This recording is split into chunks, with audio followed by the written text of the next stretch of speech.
நாட்கள் பொல்லாதவைகளானதால் காலத்தை பிரயோஜனப்படுத்திக் கொள்ளுங்கள். எபேசியர் 5வது அதிகாரம் 16வது வசனம். கால் எஃப்.ஹெச். ஹென்றி என்பவர் முதன்முறையாக ஜப்பான் நாட்டிற்கு சென்றிருந்தார். அங்கு அவர் கெரோசவா என்ற இடத்திலே தங்க வைக்கப்பட்டிருந்தார். அங்கு தங்கியிருந்த போது அவருக்கு கிடைத்த முதல் அனுபவத்தை பற்றி அவர் கூறினார். கெரோசவா நிலநடுக்கம் அடிக்கடி ஏற்படும் பகுதி என்று அவருக்கு தெரியாது. அவர் இரவு தூங்க சென்று விட்டார். ஆனால் நள்ளிரவில் ஒரு பூகம்பம் ஏற்பட்டது. அந்த பூகம்பம் ஏற்பட்ட உடனே அவர் விழித்து எழுந்து விட்டார். அன்று ஏற்பட்ட பூகம்பம் ரிக்டர் அளவில் மிக அதிகமாக பதிவாகவில்லை என்றாலும் அதன் தீவிரத்தன்மை அவருக்கு ஒரு உண்மையை உணர்த்தியது.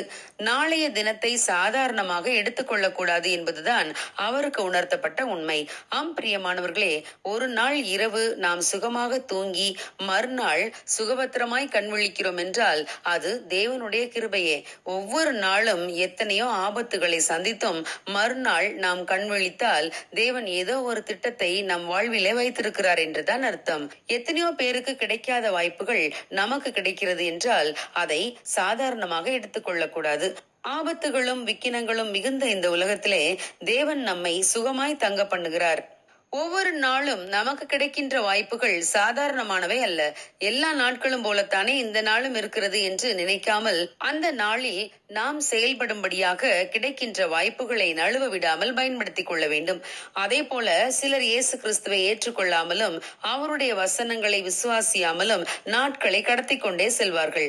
என் வாழ்வில் எல்லாமே நன்றாகத்தானே நடக்கிறது, எனக்கு நல்ல சுகம் இருக்கிறது, எனக்கு சகலவிதமான வசதிகளும் இருக்கிறது, எனக்கு எதற்கு இயேசு கிறிஸ்து, நான் ஏன் இப்பொழுது அவருடைய பாதையில் நடக்க வேண்டும், எனக்கு நல்ல வயதான பிறகு நான் இயேசுவை ஏற்றுக்கொள்கிறேன் என்று காலத்தை தள்ளி போட்டால் நாளை என்ன சம்பவிக்கும் என்று யாருக்குமே தெரியாது. இப்போது உலகம் முழுவதும் பஞ்சங்களும் யுத்தங்களும் கொள்ளை நோய்களும் பூமி எதிர்ச்சிகளும் கலவரங்களும் வெள்ளச்சேதங்களும் பெருகிவிட்டன.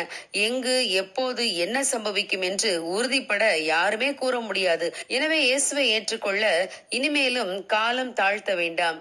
இன்றே ரட்சண்ய நாள், இதுவே அனுக்கிரக காலம்.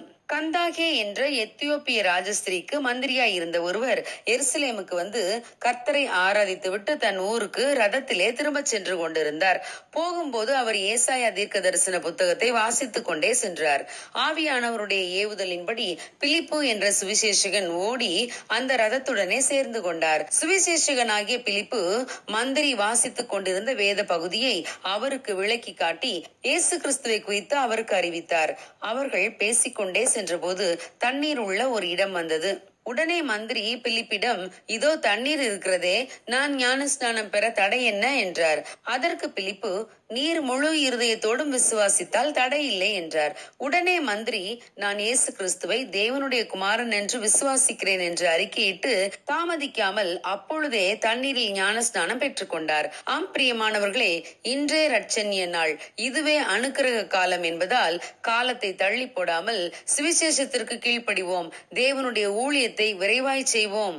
காலத்தை ஆதாயப்படுத்திக் கொள்வோம். God bless you. Have a blessed day.